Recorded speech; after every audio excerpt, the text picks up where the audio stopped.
ఈ శ్లోకంలో దుర్యోధనుడు ద్రోణుడితో తన వైపు సైన్యం గురించి పరిచయం చేస్తున్నాడు.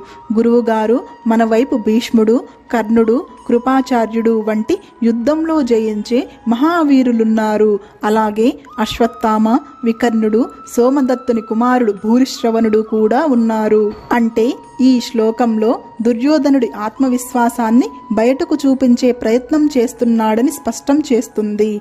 భీష్ముడు అజేయుడు, అపార అనుభవం గల మహాయోధుడు.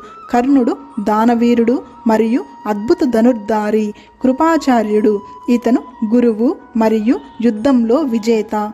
అశ్వత్థామ, ఇతను ద్రోణుడి కుమారుడు మరియు ఉగ్రవీరుడు.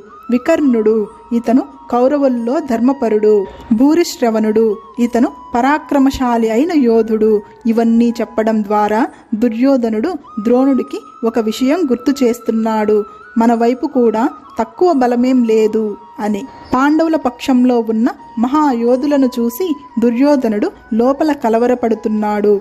కానీ ఈ శ్లోకంలో తన పక్షంలో ఉన్న గొప్పవాళ్ల గురించి చెప్పి తనకు తానే ధైర్యం చెప్పుకుంటున్నాడు. ఆత్మవిశ్వాసం నిలబెట్టుకోవాలంటే మన బలాన్ని మనమే గుర్తు చేసుకోవాలి. మన బలం గుర్తుంటే భయం తగ్గుతుంది.